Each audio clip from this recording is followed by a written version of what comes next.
Kidney রোগ কতটা ভয়ঙ্কর যারা ডায়ালাইসিসের কষ্ট দেখেছেন তারাই সবচাইতে ভালো বুঝেন। কিডনি নষ্ট হলে একদিনেই জীবন থেমে যায় না, কিন্তু প্রতিদিন কষ্ট বাড়তেই থাকে।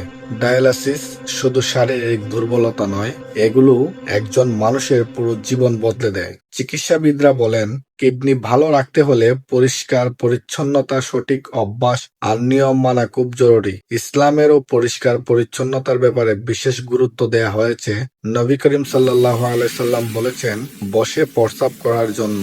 এটা আমাদের জন্য একটা আদব ও শালীনতার শিক্ষা। স্বাস্থ্য বিশেষজ্ঞদের মতে বসে প্রস্রাব করলে মূত্রনালীর উপরে চাপ কম পড়ে, চিটা চাটা ও সংক্রমণের ঝুঁকি কমে। কিডনি রোগের কারণে অনেক ডায়াবেটিস, উচ্চ রক্তচাপ, কম পানি পান করা, সংক্রমণ সবই ভূমিকা রাখে। তাই শুধু এটাকে দায়ী না করে আমাদের উচিত সব দিক থেকে সচেতন থাকা আর নিয়ম মেনে চলা।